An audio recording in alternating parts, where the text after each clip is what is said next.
نحمده ونصلي على رسوله الكريم اما بعد فاعوذ بالله من الشيطان الرجيم بسم الله الرحمن الرحيم رب اشرح لي صدري ويسر لي امري واحلل عقدة من لساني يفقهوا قولي. فهل ينظرون إلا الساعة أن تأتيهم بغتة فقد جاء أشراطها فأنى لهم إذا جاءتهم ذكراهم. تو کیا یہ لوگ بس قیامت ہی کے منتظر ہیں کہ وہ اچانک ان پر آ جائے؟ اس کی علامتیں تو ظاہر ہو چکی ہیں، جب وہ خود ہی آ جائے گی تو ان کے لیے نصیحت حاصل کرنے کا موقع کہاں باقی رہے گا۔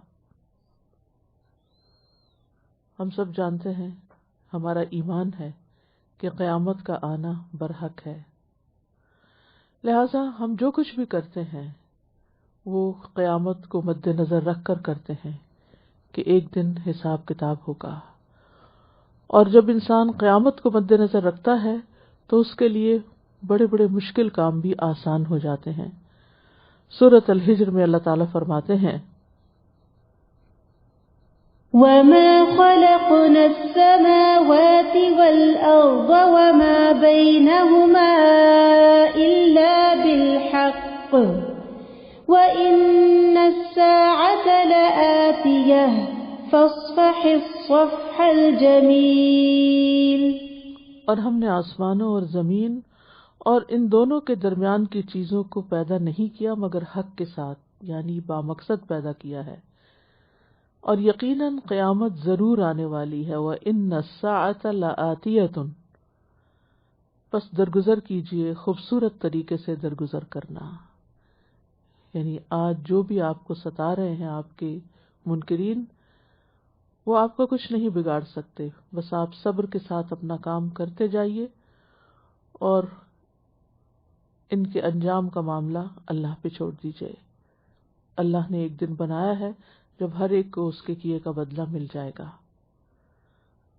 تو اس آیت میں دو باتیں ہیں بنیادی طور پر، ایک تو یہ کہ آسمان و زمین کی تخلیق برحق ہے، اللہ نے ان کو عبث اور باطل پیدا نہیں کیا جیسے کہ منکرین کا خیال ہے، حق کے ساتھ پیدا کیا جو اللہ ہی کی طرف سے ہے، یعنی اللہ ہی کا فیصلہ ہے، اور اللہ ہی ان کا خالق ہے، اور پھر وہی عبادت کے لائق بھی ہے۔ اور جس طرح یہ مخلوقات نظر آتی ہیں اور اللہ کی پیدا کی ہوئی ہیں، اسی طرح ایک دن قیامت بھی اللہ تعالیٰ برپا کر دے گا۔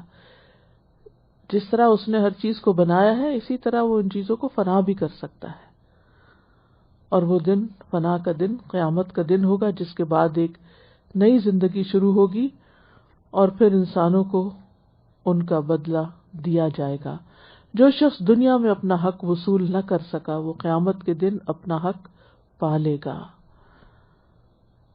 اور عمومی طور پر ہم دیکھتے ہیں کہ لوگوں کی دی ہوئی اذیتوں پہ صبر کرنا بہت مشکل کام ہے، تو یہاں پر نبی صلی اللہ علیہ وسلم کو تلقین کی جا رہی ہے کہ جب قیامت کا آنا برحق ہے تو اذیت کے مقابلے پر صبر کر لیجئے، ان لوگوں سے اچھے طریقے سے معاملہ کیجئے، ان سے ناراض نہ ہوں اور نہ ہی اس پر غم اور غصہ کریں یہاں تک کہ اللہ تعالیٰ آپ کے اور ان کے درمیان فیصلہ کر دے۔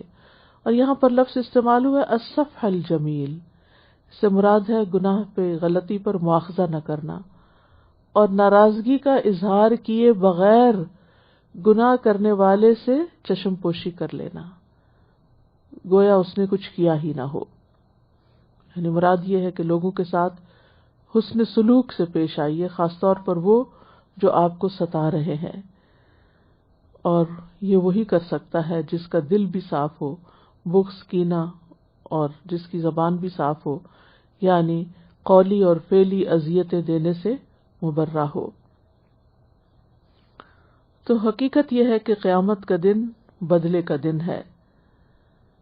رسول اللہ صلی اللہ علیہ وسلم نے فرمایا کہ اللہ قیامت کے دن بندوں کو اکٹھا کرے گا، یا یہ فرمایا کہ لوگوں کو برہنہ جسم بے ختنہ بے زور جمع کرے گا، بے زروں پر، یعنی کہ بغیر کسی وسیلے کے، وسائل کے.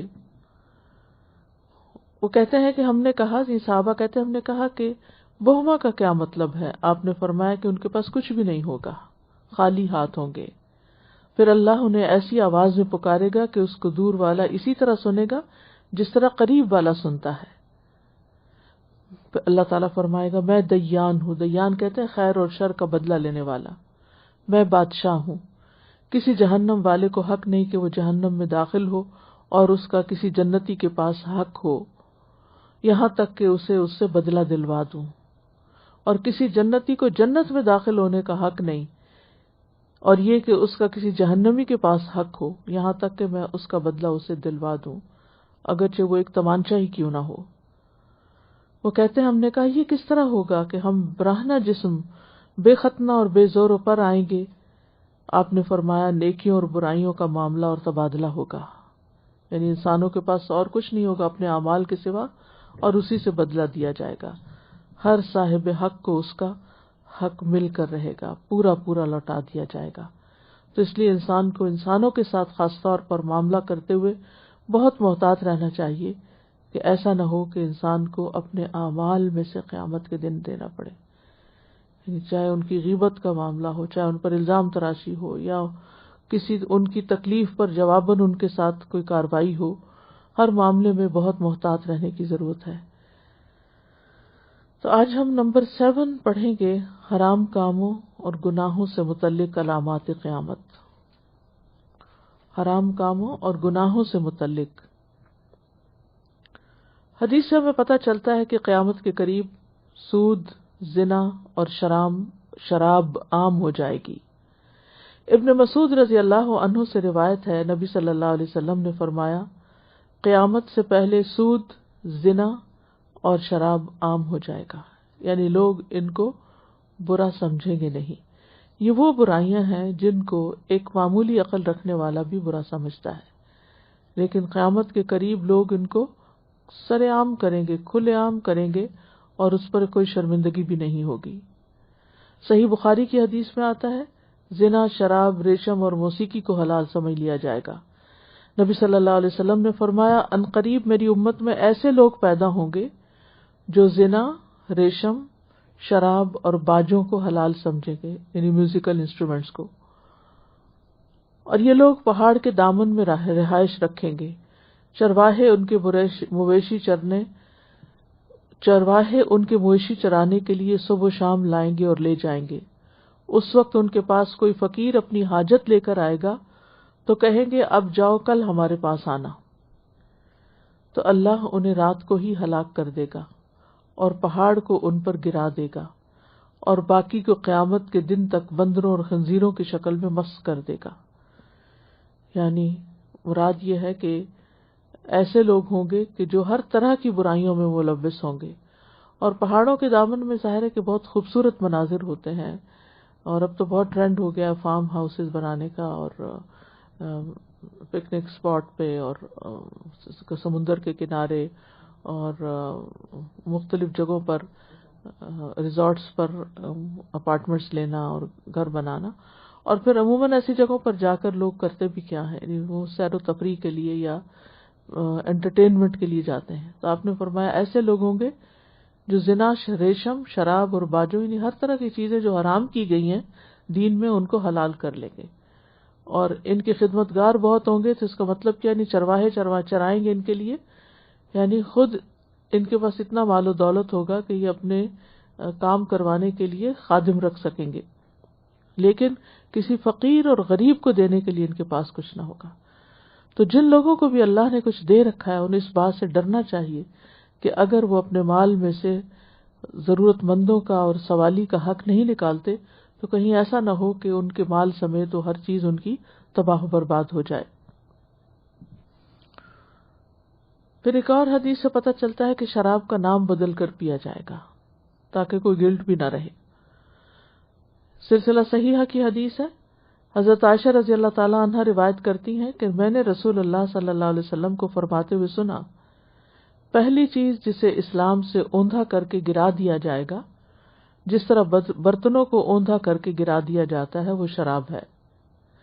یعنی اس کے بارے میں اسلام کے حکم کی پرواہ نہیں کی جائے گی، یعنی اٹ ڈزنٹ میٹر، کچھ نہیں ہوتا۔ پوچھا گیا اے اللہ کے رسول یہ کیسے ہوگا، حالانکہ اللہ نے اس معاملے میں پوری وضاحت فرما دی ہے، یعنی شراب کی حرمت کا ذکر قرآن میں موجود ہے۔ رسول اللہ صلی اللہ علیہ وسلم نے فرمایا وہ اس کا نام کسی اور نام سے تبدیل کر دیں گے۔ تو جب وہ نام ہی بدل جائے گا تو جو لوگ شراب کو حرام سمجھتے ہیں وہ دوسرے نام سے وہ بھی اس کو خرید لیں گے اور اس کو انجوائے کریں گے۔ پھر سر عام بدکاری ہوگی، یعنی زنا۔ سلسلہ صحیحہ کی حدیث ہے، عبداللہ ابن عمر رضی اللہ عنہ سے روایت ہے، وہ کہتے ہیں کہ رسول اللہ صلی اللہ علیہ وسلم نے فرمایا قیامت اس وقت تک قائم نہ ہوگی جب تک ایسے نہیں ہوگا کہ لوگ گدھوں کی طرح راستوں میں زنا کریں۔ اور آپ دیکھیں کہ یہاں جہاں پر لوگوں کو ہر طرح کی آزادی ہے وہاں آپ کو سر عام ایسے سین بعض اوقات نظر آتے ہیں۔ میں نے کہا کیا ایسے بھی ہوگا؟ آپ نے فرمایا ہاں ضرور ہوگا۔ پھر اسی طرح ناجائز اولاد کی کثرت ہو جائے گی۔ میمونہ رضی اللہ عنہا سے مروی ہے، وہ کہتی ہیں کہ میں نے رسول اللہ صلی اللہ علیہ وسلم کو فرماتے ہوئے سنا میری امت اس وقت تک خیر پر رہے گی جب تک اس میں ناجائز اولاد کی کثرت نہ ہوگی، اور جب اس میں ناجائز اولاد کی کثرت ہونے لگے تو پھر وہ وقت قریب ہوگا جب اللہ کا عذاب ان سب کو گھیر لے گا، یعنی پھر امت پر عذاب آنا شروع ہوگا۔ اور اس میں آپ دیکھیے کہ ضروری نہیں کہ سر عام زنا ہو، لیکن یہ کہ چوری چھپے اور حتیٰ کہ شادی شدہ کپلز بھی اس قسم کے غلط کام کریں گے، اور آف اینڈ آن اس طرح کی خبریں آتی رہتی ہیں۔ اللہ سبحانہ وتعالیٰ سب کو محفوظ رکھے۔ اور آپ دیکھیے کہ زنا جو ہے اپنی جگہ قباحت ہے ہی، اور اللہ سبحانہ وتعالیٰ نے اس کو فواحش میں سے قرار دیا ہے اور فرمایا لا تقربوا الزنا، زنا کے قریب بھی نہ جاؤ۔ لیکن اس کے ساتھ ساتھ یہ بھی دیکھنا چاہیے کہ زنا کے نتیجے میں جو بچہ پیدا ہوتا ہے اس پر کتنا بڑا ظلم ہے کہ دنیا میں اس کا کوئی رشتہ ہی نہیں، نہ اس کا کوئی خالہ ہے، نہ اس کی کوئی خالہ ہے، نہ پھپھی ہے، نہ چچا ہے، نہ ماموں ہے، نہ کوئی اس کا لیگل باپ ہے۔ آ جا کے جس نے پیدا کیا ایک ماں ہی رہ جاتی ہے، باقی نہ اس کا کوئی بہن بھائی ہے، یعنی اس کا کیا سٹیٹس ہے۔ اور جن لوگوں کو پتہ نہیں ہوتا وہ تو ٹھیک ہے، لیکن جن بچوں کو یہ پتہ چل جاتا ہے کہ وہ حرام کی اولاد ہیں، خود ان کی زندگی کتنے بڑے مسئلے کا شکار ہو جاتی ہے۔ تو اس لیے جس چیز کو اللہ تعالیٰ نے حرام قرار دیا اس کو حرام ہی سمجھنا چاہیے۔ پھر صحیح الجامع صغیر کی روایت ہے کہ گانے کے آلات اور گانے والیاں عام ہو جائیں گی۔ سہل بن سعد سے روایت ہے کہ نبی صلی اللہ علیہ وسلم نے فرمایا آخری زمانے میں لوگوں کی شکلیں بگڑیں گی، یعنی مسخ کر دیا جائے گا، انہیں دھنسایا جائے گا، خسف ہوگا، ان پر سنگ باری کی جائے گی، قذف ہوگا، یعنی آسمان سے پتھر برسیں گے۔ جب گانے بجانے کے آلات ظاہر ہو جائیں گے اور گانے والیاں بھی عام ہوں گی تو پھر اس طرح کی سزائیں بھی لوگوں کو ملیں گی، اور شراب حلال سمجھ لی جائے گی۔ عموماً یہ ساری چیزیں ساتھ ساتھ آتی ہیں، عورت، گانا بجانا، شراب۔ سنن ابن ماجہ کی روایت ہے ابو مالک اشعری رضی اللہ عنہ سے، وہ کہتے ہیں کہ رسول اللہ صلی اللہ علیہ وسلم نے فرمایا میری امت میں سے کچھ لوگ شراب پیئیں گے، وہ اس کا نام بدل کر کوئی اور نام رکھ لیں گے، ان کے سروں پر گانے والیاں ساز بجا کر گانے سنائیں گی، یعنی شراب کی مجلسیں ہوں گی اور مجلس کے اندر ہی گانے والیاں ہوں گی۔ اللہ انہیں زمین میں دھنسا دے گا اور ان میں سے بعض کو بندر اور خنزیر بنا دے گا۔ تو ایسے وقت سے ڈرنا چاہیے کہ اللہ سبحانہ تعالیٰ دنیا میں ہی سزا دے اور رسوا کر دے، لہذا کھلے اور چھپے ان برائیوں سے بچنے کی ضرورت ہے۔ پھر اسی طرح عورتوں کے لباس کی عریانی کے بارے میں فرمایا، صحیح مسلم میں ہے، ابو ہریرہ کہتے ہیں کہ رسول اللہ صلی اللہ علیہ وسلم نے فرمایا آگ والوں کی دو قسمیں ہیں جنہیں میں نے نہیں دیکھا، یعنی بعد کے زمانے میں آئیں گی۔ ایک قسم تو وہ ان لوگوں کی ہے جن کے پاس بیلوں کے دموں کی طرح کوڑے ہیں، یعنی موٹے موٹے کوڑے ہیں جس سے وہ لوگوں کو مارتے ہیں، یعنی ظالم حکمران ہیں۔ اور دوسری قسم ان عورتوں کی ہے جو لباس پہننے کے باوجود ننگی ہیں، چاہے وہ ٹائٹ ہے چاہے وہ سی تھرو ہے، وہ مائل ہونے والیاں ہیں، یعنی مردوں کی طرح مائل ہوں گی اور دوسروں کو مائل کرنے والی ہیں، یعنی مردوں کو یا اور دوسری عورتوں کو اپنی طرف اٹریکٹ کریں گی. اور اس لیے اس قسم کے لباس کا مقصد یہی ہوگا کہ دوسرے انہیں خاص طور پر دیکھیں. ان عورتوں کے سر بختی اونٹوں کی طرح ہوتے ہیں، یعنی اوپر سے ہیئر سٹائل بھی ایسا ہوتا ہے کہ سر کے اوپر ایک اوپر اٹھی ہوئی چیز نظر آئے، جیسے اونٹ کی کوہان ہوتی ہے نا، سر بھی ہوتا ہے اور ایک کوہان ہوتی ہے، تو اسی طرح کوہان جو ہے وہ گردن پر ہوتی ہے. تو ان کے بھی سر جو ہیں ان کے علاوہ ان کی گردنوں پر اونچے اٹھے ہوئے جوڑے وغیرہ ہوں گے. وہ عورتیں جنت میں داخل نہیں ہوں گی، نہ ہی جنت کی خوشبو پا سکیں گی. جنت کی خوشبو اتنی مسافت سے محسوس کی جا سکتی ہے. اس میں بعضوں کا سوال یہ پیدا ہوتا ہے کہ کیا بال نہیں باندھے جا سکتے؟ بال باندھے جا سکتے ہیں، لیکن ان کے اندر پیڈنگ رکھنا، ان کے اندر بالوں کے ساتھ بال جوڑنا، یا ان کے اندر مصنوعی چیزیں رکھ کر ان کو بہت اونچا کر لینا، یا خاص طور پر توجہ مبذول کرنے کے لیے یا لوگوں کو دکھانے کے لیے یا ایک فیشن کے طور پر ایسا لباس پہننا جو ہے یہ ناپسندیدہ ہے. جہاں تک اپنے بالوں کو رول کرنے کا تعلق ہے، گرمی کی وجہ سے یا بالوں کو گردن سے اٹھانے کے لیے اگر کوئی کلپ یا کوئی ہیئر کیش لگا لیا جاتا ہے یا کچھ تو کوئی حرج نہیں، لیکن انسان جب گھر سے باہر نکلتا ہے یا نہ ایسی جگہ پہ جاتا ہے جہاں نان محرم ہے تو وہاں ایسے نہ لباس پہنے اور نہ ہی ایسی زیب و زینت اختیار کرے کہ جس کی وجہ سے دوسروں کی توجہ اس کی طرف مبذول ہو. امام نووی کہتے ہیں کہ جو کچھ نبی صلی اللہ علیہ وسلم نے خبر دی وہ واقع ہو گیا ہے، واقع ہو چکا ہے، یعنی ان کے دور میں بھی یہ چیزیں ہو گئی تھیں.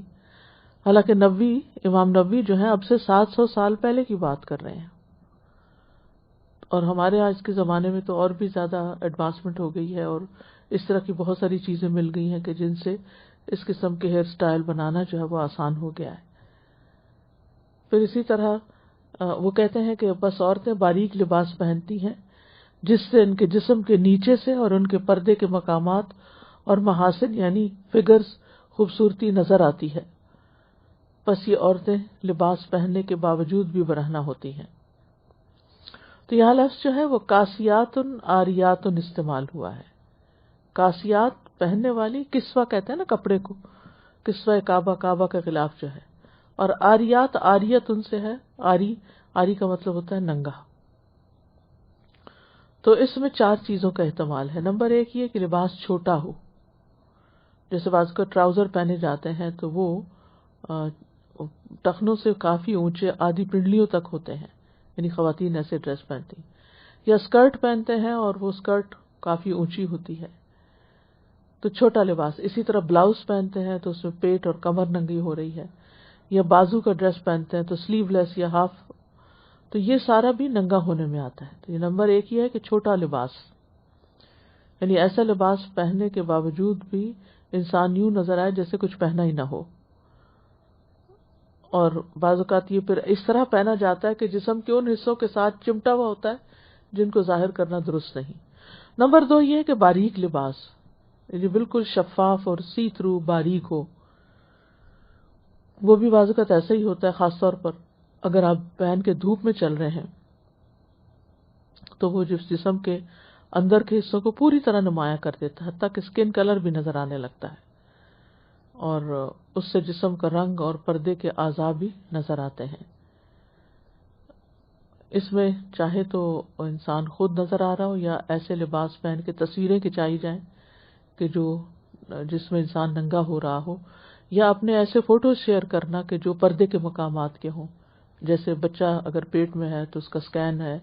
تو یہ بھی ان چیزوں کو بھی دیکھنا، دوسروں کے ڈاکٹر دیکھ سکتا ہے، جو دائی ہے وہ دیکھ سکتی ہے، لیکن کسی اور انسان کو نہیں دیکھنا چاہیے کیونکہ یہ پردے کے مقامات ہیں.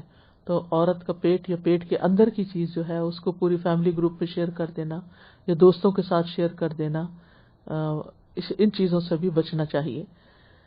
پھر اسی طرح تنگ لباس، تنگ لباس ایسا لباس کہ جس سے جوڑ بند سارے نظر آئیں، یعنی جس سے بازوؤں کا سائز پتہ چلے، ٹانگوں کا سائز، ہپس کا، ہر چیز الگ الگ نظر آ رہی ہو.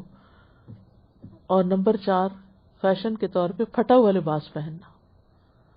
یعنی آپ نے دیکھا ہوگا کہ ایسے نئے کپڑوں کو خاص طور پر جلا کے یا کاٹ کے پھاڑ کے پہنا جاتا ہے، اور یہ پچھلے دنوں کافی زیادہ فیشن آ گیا تھا. بلکہ ایک دفعہ مجھے ایک فیکٹری میں جانے کا اتفاق ہوا جو جینز بناتی تھی، تو وہاں میں نے ان کو لباس بنا کے پھر اس کو گھساتے ہوئے دیکھا کہ جس سے وہ پھٹ جائے وہ ایریا، اور اس میں بعض اوقات شرم والے حصے اور ڈھانپنے والے حصے جو ہیں وہاں سے لباس پھٹا ہوتا ہے، اور بعض تو خود کینچی سے کاٹ کر ایسا لباس پہنتے ہیں. یہ ساری ہوچی حرکتیں ہیں لوگوں کی توجہ مبذول کرنے کی، اور ان چیزوں سے بچنا چاہیے. یعنی خود انسان کو ایکسپوز کرنے سے بھی بچنا چاہیے، اور دوسروں کو ان چیزوں پہ نظر ڈالنے سے بھی بچنا چاہیے. یعنی جن چیزوں کو دیکھنا اسلام نے حرام قرار دیا ہے، اگر اچانک بھی نظر پڑ جائے تو اپنی نظر انسان پھیر لے، اس کو دیکھتا نہ چلا جائے، کیونکہ نگاہ کی خیانت سے بھی بچنا چاہیے. فَإِنَّكَ تَعْلَمُ خَائِنَةَ الْأَعْيُنِ وَمَا تُخْفِي الصُّدُورُ. پھر اسی طرح عورتوں کی زیب و زینت یعنی لباس کی تنگی، اور یہ لباس کی تنگی جو ہے یہ صرف عورتوں میں ہی نہیں ہے، مردوں میں بھی ہے. بعض اوقات مرد بھی ایسا چپکا ہوا لباس پہنتے ہیں کہ جو جسم کو ظاہر کرتا ہے. تو یعنی چھوٹا لباس، باریک لباس، تنگ لباس، پھٹا ہوا لباس جس سے عورتوں یا مردوں کا سطر نظر آئے، یہ درست نہیں ہے. پھر عورتوں کی زیب و زینت ہے. عبداللہ ابن عمرو ابن العاص سے روایت ہے، کہتے ہیں کہ میں نے رسول اللہ صلی اللہ علیہ وسلم کو فرماتے ہوئے سنا، میری امت کے آخری زمانے میں لوگ کجاووں کی طرح کی زینوں پر سوار ہوں گے، وہ مساجد کے دروازوں پر اتریں گے. کجاووں کی طرح جیسے کار ہوتی ہے، تو وہ مساجد کے دروازوں پر اتریں گے، یعنی چل کے نہیں آئیں گے مسجدوں میں، بلکہ ان پہ بیٹھ کر آئیں گے. ان کی عورتیں لباس پہننے کے باوجود ننگی ہوں گی، بھلے مسجد ہی جا رہی ہیں لیکن لباس میں وہ ساری شرائط پوری نہیں ہوتی جو عبادت کے لیے ہونی چاہیے. ان کے سر دبلے پتلے بختی اونٹوں کی کوہانوں کی طرح ہوں گے، یعنی ہیئر سٹائل اس طرح کے ہوں گے کہ اوپر جوڑا وغیرہ نمایاں نظر آ رہا ہوگا. ایسی عورتیں ملعون ہیں، ان پر لعنت کرنا. یعنی کتنی سخت بات کی گئی ہے، اور لعنت کا مطلب کیا ہوتا ہے کہ اللہ کی رحمت سے دور ہو جائیں. اگر تمہارے بعد کوئی اور امت ہوتی تو تمہاری عورتیں اس کی خدمت کرتی، یعنی ان کی غلام اور لونیاں بن جاتی، جیسا کہ تم سے پہلے والی امتوں کی عورتوں نے تمہاری خدمت کی. یعنی پچھلی امتوں کی عورتوں کو جب وار وغیرہ میں پکڑا گیا تو ان کو لونڈی غلام کے طور پر رکھا گیا. اللہ سبحانہ وتعالیٰ اس سے محفوظ رکھے. اور یہ جو بے لباس ہونے کا فتنہ ہے، یا کم لباس ہونے کا، یا تنگ لباس یا باریک لباس پہننے کا فتنہ ہے، یہ بعض اوقات دیندار لوگوں کے اندر بھی پایا جاتا ہے، اور اس کی پرواہ نہیں کرتے، اور تنگ لباس پہن کر اسٹریٹ میں نکل گئے، گاڑی میں بیٹھ گئے، مردوں کی مجلس میں، گھر میں کوئی اگر ایسے گیسٹ آ گئے ہیں تو ان کے سامنے چلے گئے، چھوٹی سی ٹی شرٹ پہن لی جس سے نہ پیٹ پوری طرح ڈھکا اور نہ ہی پیچھے کے ہپس، کیونکہ قمیص جو ہے اس میں اگر نیچے سے شلوار یا جینز یا پجامہ ٹائٹ بھی ہو تو اوپر سے جب لمبی قمیص آ جاتی ہے تو وہ سب کچھ چھپ جاتا ہے. لیکن جب انسان شرٹ پہن لیتا ہے، چھوٹی شرٹ پہن لیتا ہے، ایک تو مردوں سے مشابہت ہوتی ہے، دوسرا یہ ہے کہ یہ گھٹنوں تک کا حصہ جو ہے یہ عورت کا بھی، عورت کو سوائے مجبوری کے نہیں دیکھنا چاہیے. کوئی علاج ہو یا کوئی ایسی ضرورت پیش آئے کہ جس میں دیکھنے کی مجبوری ہو تو اور بات ہے، ورنہ حتی الوسع انسان اپنی نظر بچائے. اور اس طرح انسان صرف اپنے آپ کو گناہ گار نہیں کرتا تنگ لباس پہن کر اور چھوٹا لباس پہن کر، بلکہ دوسروں کو بھی گناہ گار کرتا ہے. یعنی جو دیکھنے والے ہوتے ہیں ان کی نگاہیں بھی حرام چیز کو دیکھ رہی ہوتی ہیں اور فتنے میں مبتلا ہوتی ہیں، اور بعض اوقات دوسروں کے لیے اٹریکشن کا باعث بنتی ہیں. پھر سیاہ خضاب لگانا، یعنی بلیک کلر لگانا بالوں میں. ابن عباس سے روایت ہے، کہتے ہیں، سنن نبی داؤد کی روایت ہے، یہ رسول اللہ صلی اللہ علیہ وسلم نے فرمایا آخری زمانہ میں ایک قوم ہوگی جو کہ سیاہ خضاب لگایا کریں گے، جیسے کبوتروں کے سینے ہوتے ہیں، چمکتا ہوا کالا رنگ، وہ لوگ جنت کی خوشبو بھی نہیں پائیں گے۔ یہ تو آپ کو معلوم ہوگا کہ خضاب لگانا یا کلر لگانا جائز ہے، صرف جیٹ بلیک کلر لگانا درست نہیں ہے، اس سے مختلف لگانا چاہیے۔ اور پھر والدین کی نافرمانی بہت عام ہو جائے گی، یعنی حرام کام ہے نا، کیونکہ ان اللہ حرم علیکم عقوق الامہات، تو چونکہ ٹاپک چل رہا ہے حرام کاموں کا، تو اس لیے یہاں پر اس کا بھی ذکر آ گیا ہے۔ نبی صلی اللہ علیہ وسلم نے فرمایا جب لونڈی اپنا آقا جنے گی تو یہ قیامت کی نشانیوں میں سے ہے، یعنی اولاد جو ہے وہ ماں باپ پر اپنا حکم چلائے گی۔ اس کا ایک اور معنی یہ بھی کیا گیا ہے کہ غلامی ختم ہو جائے گی۔ تو یہ تھا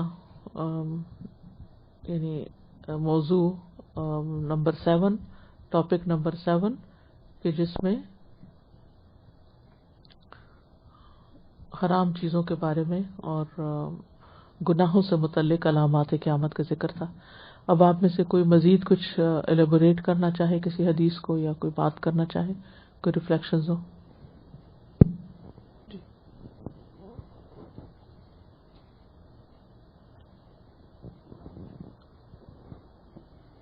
السلام علیکم ورحمۃ اللہ وبرکاتہ۔ یہ جو ابھی بات ہوئی اس کی سطر کے ڈھانپنے کی، اس میں تو جو نئے نئے فیشنز ہیں وہ سارے ہی اسی قسم کے آتے ہیں کہ بس اس میں جی شولڈرز اب تو سلیو لیس، اور ایک سلیو ہے اور ایک سلیو نہیں ہے، یہ نیا فیشن ہے۔ اور انہوں نے وہ کام والے کپڑے نہیں، کچھ بھی کوئی ایسا کام والا کپڑے نہیں پہنے تو بس صرف ایک سائڈ پوری شولڈر پوری ایک سلیو ہے ہی نہیں۔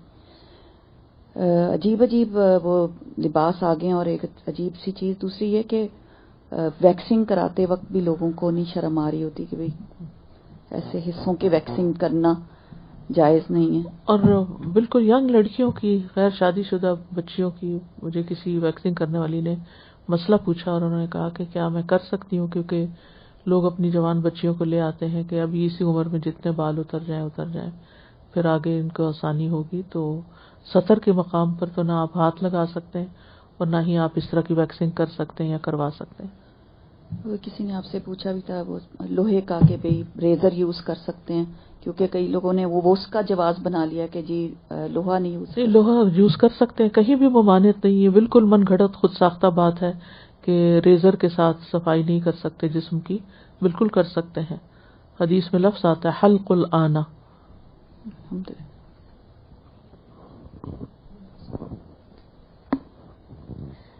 جی استاذہ جی، یہاں پر یہی سمجھ آتی ہے کہ جیسے ابھی سمیتا آنٹی نے بتایا کہ کپڑوں کی فیشن بھی کون لایا ہے؟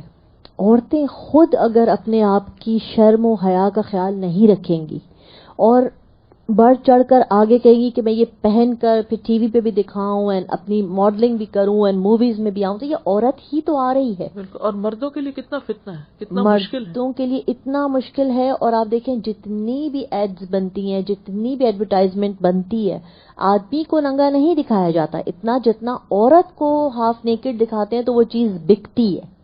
تو عورت نے اپنے آپ کو اتنا چیپ کر دیا، اتنا ایزی ٹو سیل کر دیا کہ اس کے لیے ہر چیز اوکے ہے، گاڑی بیچ لو، سگریٹ بیچ لو، کوئی بھی چیز، کرسی، میز، کھانا، اس پہ عورت دکھا دیتے ہیں، بیکاز عورت نے اپنے آپ کو اتنا سستا کر دیا مال کہ اٹس اوکے، میں کچھ بھی پہنوں یا نہ پہنوں، بس مجھے ڈزنٹ میٹر۔ استاذہ جی جیسے یہی فیشن کی بات ہے، یہاں پہ ایک بہت ہے لوکل کافی اچھی ویل نون، تو مجھے ان کے پاس جانے کا اتفاق ہوا تو میں نے ان سے یہ بات کی، میں نے کہا دیکھیں آپ لوگ تو ٹرینڈ سیٹرز ہیں، تو آپ لوگوں کو تھوڑا سا دھیان رکھنا چاہیے اس بات کا نا کہ نہ اس طرح کی کریں۔ تو استاذہ جی اس نے قسم کھا کے وہ خاتون کہہ رہی تھی، اور اس نے مجھے دکھائے، کہنے لگی دیکھیں ہمارے سب ڈریسز سلیوز کے ساتھ آتے ہیں، لیکن جب آتی ہیں لڑکیاں ٹرائی کرتی ہیں پھر کہتی ہیں کہ سلیوز اتار دیں یا چھوٹی کر دیں یا کچھ کر دیں۔ And she ڈڈ show me that کہ ہم تو کوشش ہماری طرف سے ہوتی ہے لیکن اب لینے والے نہیں لیتے۔ جی بالکل۔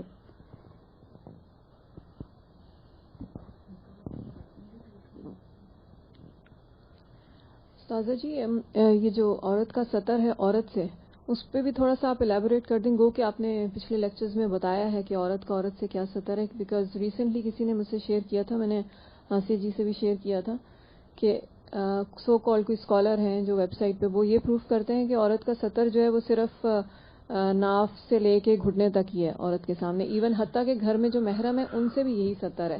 تو یعنی کہ you can go topless in front of your محرم, اس طرح کی باتیں یعنی کہ دین کے سرکل میں, یعنی کہ وہ اس کو دین ویب سائٹ پہ وہ ایک چیز ہے جو حرام کے درجے میں آتی کہ اس ایریے کو تو کسی کے سامنے کھولنا مکمل حرام ہے, اور ایک ہے حیا کے درجے میں آتی ہے کہ جس میں عورت کی بریسٹ ہے, اس کے کندھے ہیں, اس کی باقی بیوٹی ہے.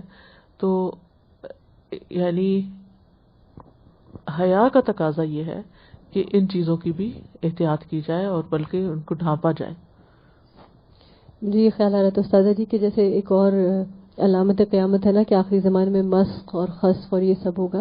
میں سوچ رہی ہوں کہ یہ جو ہم بات کر رہے ہیں نا کہ حیا کا احساس ہی نہ ہونا, جیسے یہ کہہ رہی ہیں کہ گھر میں محرم کے آگے بھی آپ, یعنی یہ فطرت بھی اس کے اگینسٹ ہے کہ آپ کس طرح پھریں, رائٹ. تو فطرت مسخ ہو چکی ہوگی, پھر اس کے بعد کوئی ریکگنیشن نہیں ہے. اور جیسے آپ نے کہا کہ یعنی دیندار گھرانوں میں یہ چیز ہے. اب کسی چیز پہ جو عوام الناس لیول پہ ایک تو ہوتا ہے ٹھیک ہے, بہت زیادہ ہر سوسائٹی میں ایک اسمال پرسنٹیج ہوتی ہے جو ہمیشہ فیشن کے بہت ایکسٹریم اینڈ پہ ہوتے ہیں, لیکن the vast majority follows what's on the media. اور میڈیا پہ جو آ جاتا ہے وہ دیندار گھروں میں جن کے والدین ماشاءاللہ مساجد میں انوالو ہوتے ہیں اور سب ہیں, ان کی بیٹیاں بھی شادیوں میں خاص طور پہ اور دوسرے فنکشنز میں وہ جیسے پہلے ذکر ہوا نا کہ شولڈرز کر کے کھلے بیچ میں کٹے ہوئے اور یہ ساری چیزیں, یا بالکل وہ سی تھرو لباس جیسے بالکل انڈین بعض اوقات اس میں آتا ہے. تو یہ چیزیں ایکسیپٹیبل کیسے ہو گئی مجھے یہ سمجھ نہیں آتی. بعض اوقات یہ حیرت ہوتی ہے کہ living in a Muslim country, جیسے ہم کبھی تو وزٹ پہ جاتے ہیں, وہ بہت بڑے بڑے بل بورڈز پہ کسی میٹرس کا ایڈ ہے جس پہ ایک خاتون کو انہوں نے لٹایا ہوا ہے, اور ایک حیران کن حد تک جو ہے نا ہر کانٹور ان کا جسم کا واضح ہے, جہاں سے لاکھوں گاڑیاں یعنی پر ڈے پر ویک گزر رہی ہوتی ہیں. تو مجھے یہ خیال آتا ہے کہ آخر ہمارے مسلم معاشروں میں تو اتنے لوگ دین کا علم رکھنے والے ہیں, اتنے ماشاءاللہ مرد حضرات مساجد جانے والے ہیں, وہ خود اپنی بیویوں اور بیٹیوں کو کیا اس سے نہیں روک سکتے, یا ان کو بھی ریکگنیشن نہیں ہے؟ کیونکہ یہ احادیث ایسا تو نہیں ہے کہ کسی نے سن نہیں رکھی, بس بے حسی ہو جاتے ہیں. ایمان کی کمزوری ہے کہ منکر کو کہتے ہیں نا کہ جب منکر کو دیکھو تو اپنے ہاتھ سے بدلو, اگر نہیں تو زبان سے, اور اگر ورنہ دل میں برا سمجھو. اور یہ ایمان کا کمزور ترین حصہ ہے, اور اس کے بعد تو پھر ایمان ہی نہیں رہتا. جہاں حیا نہیں وہاں ایمان ہی نہیں.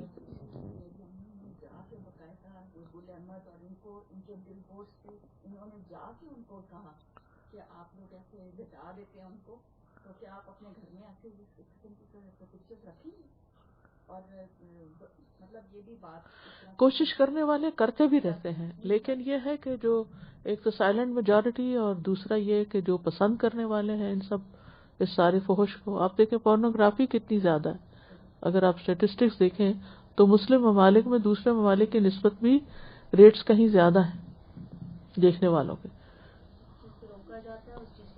بالکل.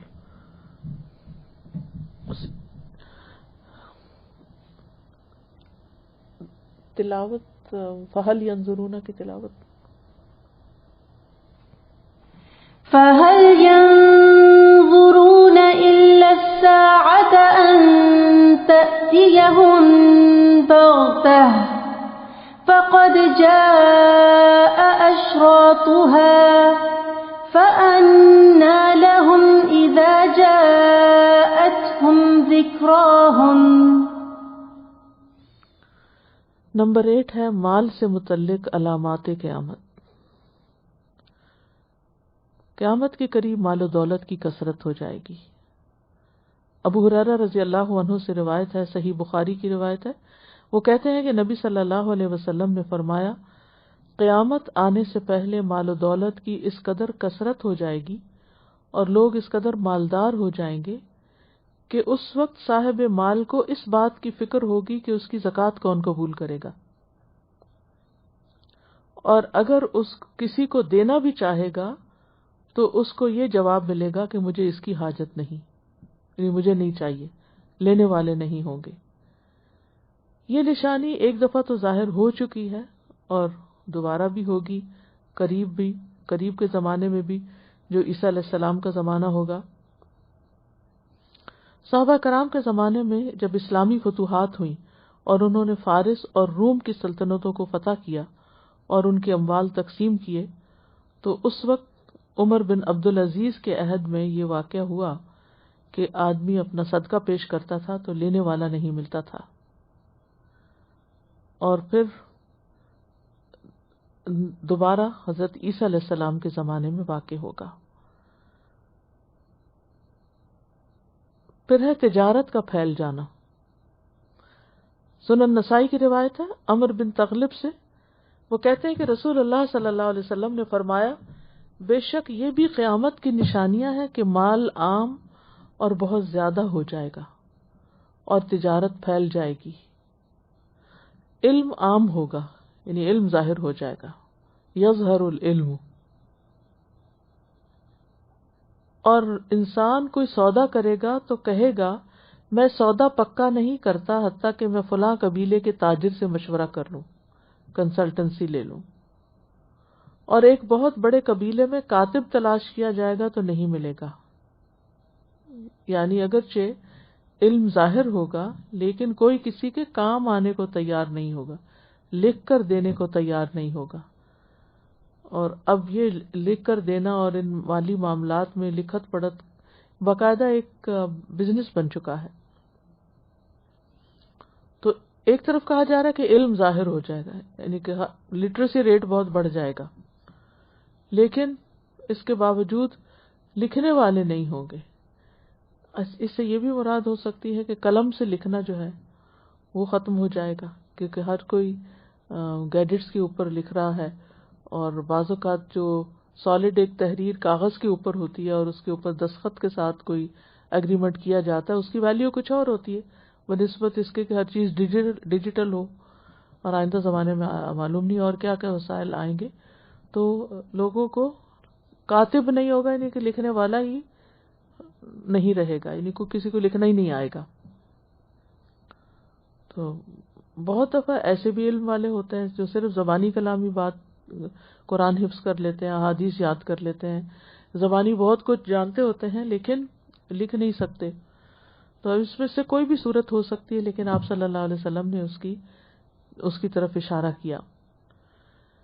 پھر ہے کاروباری مواقع قریب ہو جائیں گے۔ اب یہ جو دنیا گلوبل ولیج بن چکی ہے، آپ یہاں بیٹھ کے چائنا سے آرڈر کر لیں کوئی چیز، امیزون سے، دنیا کے کسی بھی حصے سے کوئی چیز منگوانا چاہیں آپ کے قدموں میں حاضر ہو جائے گی، گھر بیٹھ کر لوگ تجارت کر رہے ہیں۔ ابو ہریرہ رضی اللہ عنہ سے روایت ہے کہ رسول اللہ صلی اللہ علیہ وسلم نے فرمایا، قیامت اس وقت قائم ہوگی جب فتنے ظاہر ہوں گے، یعنی زیادہ فتنے ہو جائیں گے، جھوٹ عام ہو جائے گا، منڈیاں قریب ہو جائیں گی، یعنی مارکیٹس قریب ہو جائیں گی۔ اب اس میں آپ دیکھیے، آپ جس وقت کوئی چیز سرچ کرتے ہیں، علی بابا پہ سرچ کریں کوئی ایک آئٹم، تو آپ دیکھیں گے کہ کہاں کہاں کتنی ورائٹی اور کتنی آپشنز آپ کے سامنے آئیں گی۔ اگر آپ کو یہی گھوم پھر کر ایک شہر سے دوسرے شہر یا ایک علاقے سے دوسرے علاقے میں جانا پڑے تو آپ کا کتنا وقت ضائع ہوتا ہے، اور اب آپ صرف ایک کلک کے اوپر کبھی ایک ویب سائٹ کھولتے ہیں تو کوئی یورپ میں سامان ملے گا آپ کو، اور دوسری کھولیں تو امریکہ میں ملے گا، اور تیسری کھولیں تو ایشیا میں ملے گا، یعنی ہیں فزیکلی دور دور لیکن وہ قریب ہو جائیں گی۔ سبحان اللہ، کیسی کیسی حکمت کی باتیں آپ صلی اللہ علیہ وسلم نے کی ہیں، اور اس سے بھی آگے معلوم نہیں اور کتنا قریب ہوگی۔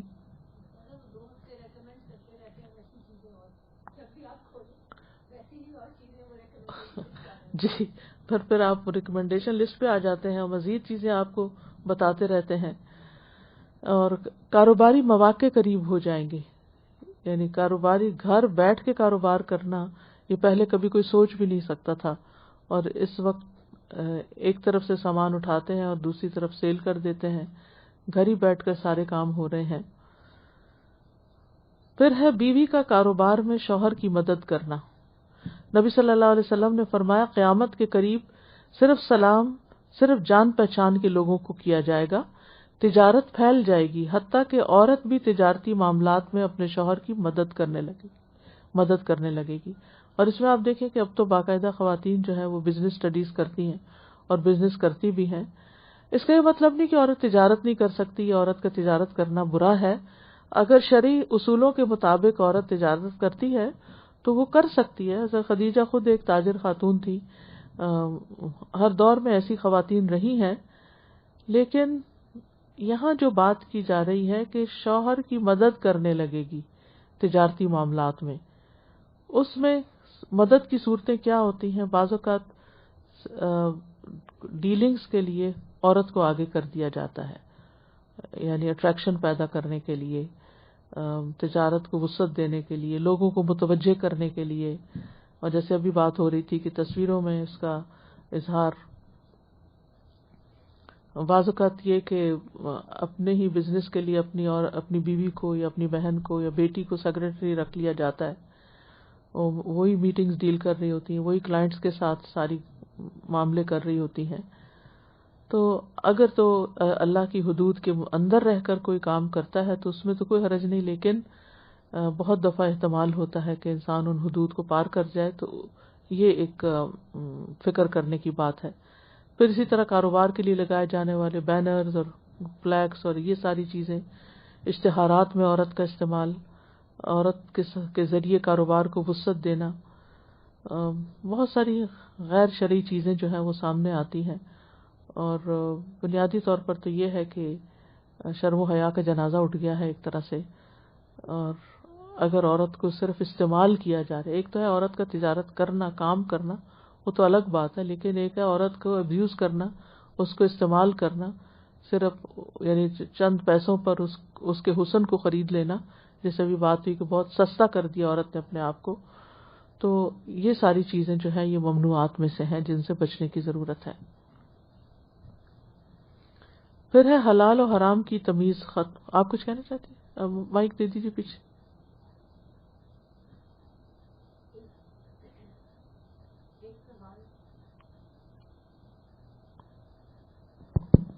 ایک خیال آ رہا تھا استاذہ جی، یہ بیوی کا کاروبار میں شوہر کی مدد کرنا، اللہ عالم اب آگے، کیونکہ یہ نبی صلی اللہ علیہ وسلم کی پیشن گوئی ہے، آگے جا کے اس کی اور مزید کیا ڈیولپمنٹ ہو، لیکن in a small fraction of cases ایسا بھی دیکھا گیا ہے کہ بعض اوقات بیویاں شوہروں کے ساتھ کاروبار شروع کرتی ہیں. Everyone has different capacities, ان کا اپنا سوچ کا انداز ڈیولپ ہو جاتا ہے، وہ فائنینشیل انڈیپینڈنس جو ان کے اندر ڈیولپ ہوتی ہے. تو پھر بعض اوقات وہ کیا کرتے ہیں کہ ان کیس کہ اگر فیملی میں ڈومیسٹک لائف میں دوسرے کوئی چیلنجز یا کوئی ایسے ایشوز آتے ہیں تو وہ بڑے آرام سے پھر وہ ڈیورس سیپریشن ہوتی. کیونکہ وہ اس سے ایک اپنا کانفیڈنس ڈیولپ کر چکی ہوتی ہیں، اپنے آپ کو اسٹیبل کر لیتی ہیں کہ مجھے کام کرنا آتا ہے، I am not dependent on you. تو یہ ایک ایسا ایسپیکٹ ہے جو میرے ذہن میں ایگزیکٹلی کہ انیشلی تو کاروبار میں مدد ہو رہی ہے، لیکن پھر بعد میں کیا ہوتا ہے، بعض اوقات بہت کم لیکن ایسے کیسز بھی سننے میں آئے ہیں کہ جہاں پہ شیئرز اور بزنس کی ساری چیزیں پھر وہ آہستہ آہستہ بیوی کے نام ہوتی چلی جاتی ہیں، اور وہ ان اے کیس آف کہ جہاں کوئی ان کا ڈسپیوٹ آیا تو وہ شوہر کو بڑے آرام سے فارغ بھی کر دیتے ہیں، کمپلیٹلی وہ بینکرپٹ کر کے، تو ریلیشن شپ بھی ختم اور فائنینشلی بھی اوور پاور کر لیا. استاذہ جی بس ایک چھوٹا سا پوائنٹ میرے بھی ذہن میں یہ آ رہا تھا کہ کبھی اسلام کی بات کرو تو لوگ کہتے ہیں نا کہ وہ تو اس زمانے کا تھا، اب نہیں تھا. تو اب یہ پریڈکشنز دیکھیں کہاں سے ایک ایک سٹیپ میں جو ہے آج کے زمانے کی بات، وہی کے ذریعے آپ کو بتایا گیا یہ سب کچھ. جی ہاں. اب جیسے وہ کجاوے کی بات ہوئی کہ کجاوے کی سواریوں میں وہ بھی دیکھیں آج کل کی ایگزامپل ہے. پھر یہ انٹرنیٹ کی ساری اور یہ شوہر بیوی کا جو بزنس میں کام کرنا، تو سب چیزیں آج ہی کے زمانے کی ہیں جو انہوں نے وہاں پہ پریڈکشن کی. اور پھر پتہ نہیں کیسے لوگوں کو لگتا ہے کہ اس زمانے کے لیے نہیں ہے اسلام. بالکل. لکھنے والوں کے بارے میں بات کرنا چاہ رہی تھی کہ ابھی بھی لوگ نیٹ پہ سے نا وہ ایگریمنٹ فارمز نکال لیتے ہیں اور پھر خود ہی سے ہی ایگریمنٹس کر لیتے ہیں. اگر کسی ایکسپرٹ کو دکھا لیں تو اس سے بہت فرق پڑتا ہے. تو ابھی مجھ سے پچھلے دنوں کسی نے رینٹ کے لیے ایگریمنٹ فارم نکال کے اس نے خود ہی سے ہی ایگریمنٹ کرا دیا. وہ بندے گھر سے ہی نہیں نکل رہے، اس میں وہ لکھا ہی نہیں تھا کہ بھئی کوئی ٹنیور یا کچھ جو لکھنے والی چیز تھی وہ لکھوائی ہی نہیں، اور وہ آرام سے رہ رہے، نہ وہ رینٹ دے رہے ہیں جب سے کووڈ شروع ہوا ہے. اور وہ کہتے ہیں کہ ہمارے پاس تو پیسے ہی نہیں ہیں، اور آپ کے یہ کلاس تو لکھے ہی نہیں ہوئے اس میں. مطلب یہ کہ جب آپ کے پاس نالج نہیں تو آپ ایسے کام نہ کریں، کسی ایکسپرٹ سے بندہ رجوع کر لے. پھر ہے حلال و حرام کی تمیز ختم ہونا. صحیح بخاری کی روایت ہے، نبی صلی اللہ علیہ وسلم نے فرمایا ایک زمانہ ایسا آئے گا کہ انسان اس کی پرواہ نہیں کرے گا کہ مال اس نے کہاں سے لیا، حلال طریقے سے یا حرام طریقے سے، بس صرف مال حاصل کرنے کا شوق ہوگا یا حرص ہوگی، یہ دیکھنے کی فرصت نہیں ہوگی یا شعور ہی نہیں ہوگا یا ضمیر ہی نہیں ہوگا کہ حلال حرام کی تمیز کی جائے۔ پھر رشوت لینا، ابو امامہ کہتے ہیں کہ نبی صلی اللہ علیہ وسلم نے فرمایا جس نے اپنے کسی بھائی کی سفارش کی پھر اس پر کوئی ہدیہ دیا، یعنی اس نے کوئی کام کر دیا پھر اس پر اس کو گفٹ دیا، اور اگر اس نے اسے قبول کر لیا تو وہ سود کے دروازوں میں سے ایک بڑے دروازے میں داخل ہو گیا، یعنی کسی کی مدد کر کے کسی کے کام آ کر اس سے پھر اس کا ہدیہ یا اس کی قیمت وصول نہیں کرنی چاہیے، یعنی جو فی سبیل اللہ ہے۔ یہ ہے کہ اگر پہلے سے کانٹریکٹ میں کہ میں یہ آپ کا کام کروا دوں گا اور اس پر مجھے اتنے پیسے چاہیے ہوں گے کیونکہ اس میں میری یہ اور یہ محنت ہے، تو وہ اور بات ہے، لیکن فری کام کرنے کے دینے کی بات کرنا اور پھر اس پر کچھ وصول کرنا درست نہیں۔ پھر اسی طرح آپ صلی اللہ علیہ وسلم نے فرمایا، سلسلہ صحیحہ کی حدیث ہے کہ قیامت سے پہلے سود عام ہو جائے گا۔ اب اس میں ہمارے لیے سبق کیا ہے کہ ہم اپنی آمدنی کے ذرائع پر غور کریں کہ وہ رشوت کا مال نہ ہو، سود کا مال نہ ہو، حرام چیزیں بیچ کر کمائی نہ کی جائے، اپنی جاب میں اپنی امانت پوری کی جائے، کیونکہ جو حلال کھاتا ہے اللہ سبحانہ تعالیٰ اس کے معاملات کو آسان کر دیتے ہیں، اس کی ڈائریکشن کو درست رکھتے ہیں، اس کی زندگی میں حلال کی برکت نظر آتی ہے، اور جو حرام کھاتا ہے وہ کہیں نہ کہیں سے اس کی خرابی نکل آتی ہے۔ آپ صلی اللہ علیہ وسلم نے سود کا عام ہونا قیامت کی نشانی بتائی ہے، اور آج کے دور میں کئی ایسے کاروبار شروع ہو چکے ہیں جو سراسر اور واضح طور پر سود میں آتے ہیں، لیکن لوگ اس کی پرواہ نہیں کرتے۔ اور اسی طرح بعض اوقات کوئی شخص سود سے بچنے کی بھی کوشش کرتا ہے تو بہت سے مقامات پر الجھنیں پیش آ جاتی ہیں۔ اسی طرح بعض چیزیں خریدنے پر پھر اسی طرح تاجر پیشہ افراد جو ہیں اگر بینک کے ذریعے لیٹر آف کریڈٹ نہیں لیتے یا اعتماد نامہ حاصل نہیں کرتے تو کوئی مال نہ درآمد کر سکتے ہیں نہ برآمد کر سکتے ہیں۔ بہت سے لوگ تو سود پر قرضہ لے کر کاروبار شروع کرتے ہیں۔ تو واضح طور پر آتا ہے کہ وَأَحَلَّ اللَّهُ الْبَيْعَ وَحَرَّمَ الرِّبَا، اللہ نے سود کھانے یعنی کہ اللہ نے تجارت کو حلال قرار دیا اور ربا کو حرام قرار دیا۔ رسول اللہ صلی اللہ علیہ وسلم نے فرمایا سود کھانے والا، کھلانے والا، اس کا گواہ بننے والا، اس کو لکھنے والا، یہ سارے کے ساروں پر اللہ کی لعنت ہے اور یہ چاروں گناہ میں برابر ہیں۔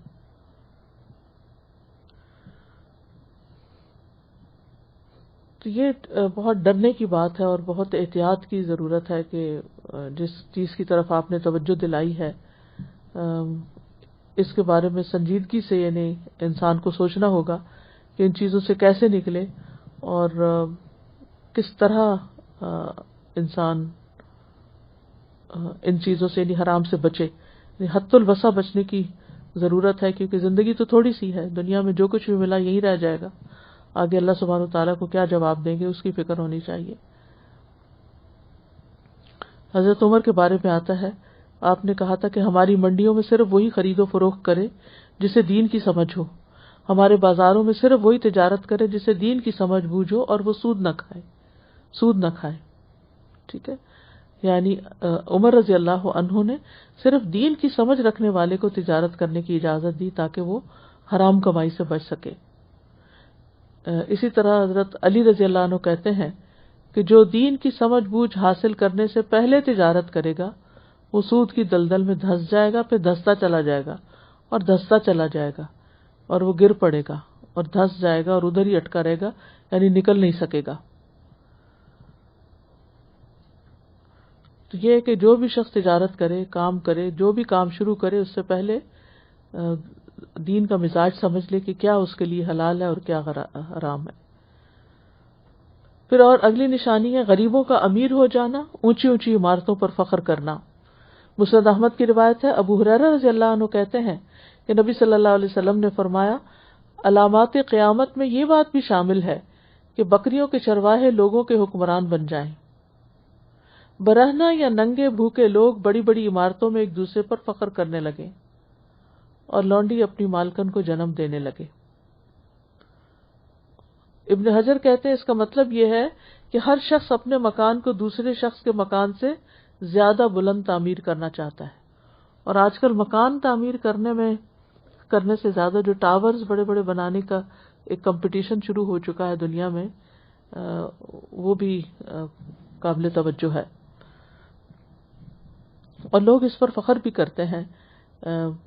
لوگ گھروں کی زائد ضرورت جو زیب و زینت اختیار کرتے ہیں وہ بھی تفاخر کے لیے کرتے ہیں، کیونکہ یہاں پر آپ دیکھیں کہ حدیث میں ہے یتبارون فی البناء، یتبارون یعنی ایک دوسرے پر فخر کرنے لگیں گے بڑی بڑی عمارتوں کی وجہ سے۔ پھر اسی طرح گھروں کو سٹیج کی طرح سجایا جانا، سلسلہ صحیحہ کی حدیث ہے، نبی صلی اللہ علیہ وسلم نے فرمایا قیامت اس وقت تک قائم نہ ہوگی جب تک لوگ اپنے گھروں کو سٹیج کی طرح مزین نہ کریں گے۔ یعنی گھر تو رہنے کی جگہ ہے اور اس میں صفائی ستھرائی ہونی چاہیے، خوبصورتی بھی ہونی چاہیے، انسان کے اندر اللہ نے اس سے جمال رکھی ہے، ان اللہ جمیل یحب الجمال، اللہ تعالیٰ خود خوبصورت ہے، خوبصورتی کو پسند کرتے ہیں، لیکن اس طرح کی زیب و زینت اختیار کرنا کہ جیسے ایک نمائش کی جگہ ہو یا نمائش گھر بن جائے، رہنے کا گھر نہیں بلکہ ایک نمائش کا گھر ہے اور صرف تفاخر اور ایک دوسرے کا مقابلہ کرنے کا، تکاثر کا ہے، تو یہ چیز ممنوع ہے، اس سے بچنا چاہیے۔ آپ نے فرمایا قیامت اس وقت تک قائم نہیں ہوگی جب تک لوگ اپنے گھروں کو اسٹیج کی طرح مزین نہیں کریں گے۔ اسٹیج ہم سب جانتے ہیں کہ ایک پریزنٹیشن کی جگہ ہوتا ہے اور دکھاوے کی جگہ ہوتی ہے۔ پھر بخل کی کثرت ہوگی، ایک طرف اس طرح مال اڑایا جائے گا اور دوسری طرف جو ضرورت مند ہے ان کو دینے کے لیے نہیں ہوگا لوگوں کے پاس۔ ابو ہریرہ رضی اللہ عنہ کہتے ہیں کہ قیامت کی نشانیوں میں سے ہے کہ بخل اور بے حیائی ظاہر ہو جائے گی، اور اس میں آپ دیکھیے کہ ان یظہر الشح والفحش، شح جو ہے یہ بخیلی سے بھی زیادہ شدید ہے۔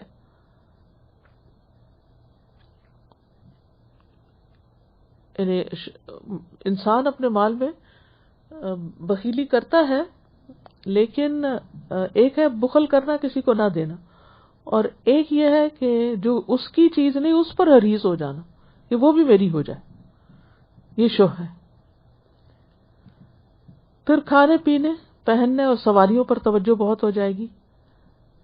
ابو امامہ کہتے ہیں کہ رسول اللہ صلی اللہ علیہ وسلم نے فرمایا ان قریب میری امت میں ایسے لوگ ہوں گے جو طرح طرح کے کھانے کھائیں گے، رنگ برنگے مشروب پئیں گے، طرح طرح کے کپڑے پہنیں گے، گفتگو میں بے احتیاطی کریں گے اور طرح طرح کی سواریوں پر سوار ہوں گے۔ وہ میری امت کے بدترین لوگ ہوں گے، یعنی بدترین دور کی طرف نشاندہی کی۔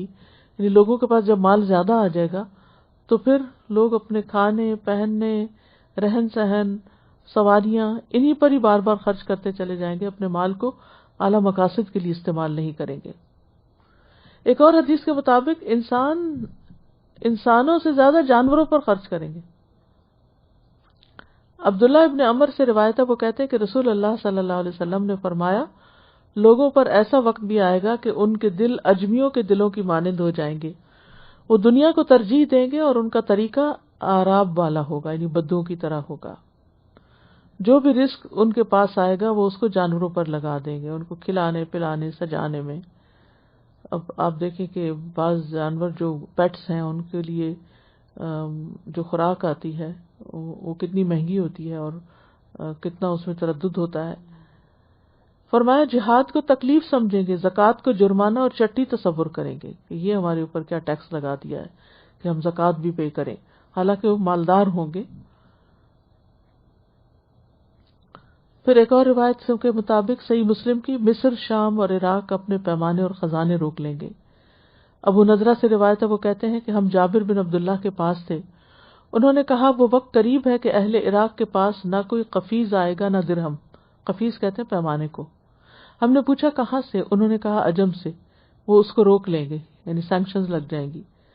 پھر کہا عنقریب اہل شام کے پاس نہ کوئی دینار آئے گا نہ مدین، پیمانہ. ہم نے پوچھا کہاں سے؟ انہوں نے کہا روم کی جانب سے، ویسٹ سے. پھر تھوڑی دیر خاموشی رہنے کے بعد کہا رسول اللہ صلی اللہ علیہ وسلم نے فرمایا میری امت کے آخری دور میں ایک خلیفہ ہوگا جو لپیں بھر بھر کے مال دے گا اور اس کی گنتی نہیں کرے گا. یہ اس کے بعد کی بات ہے.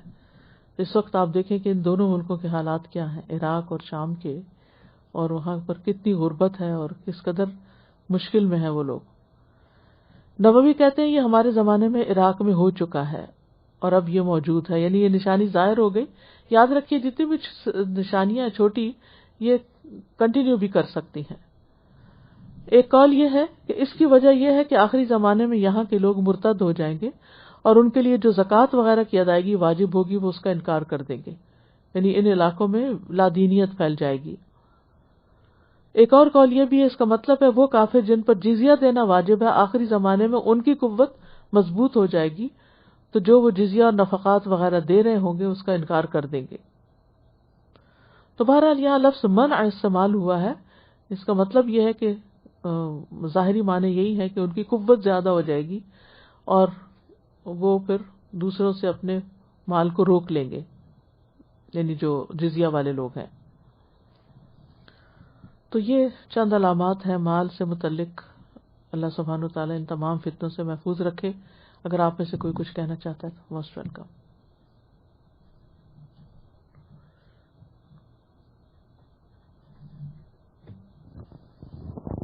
ایک اور آفٹر تھاٹ تھی استاذہ جی، جیسے پچھلی کلاس میں شاید کسی ایک بات پہ آپ نے کہا تھا کہ یہ جتنی علامات کی ذکر ہے not all of them can or should be perceived as negative.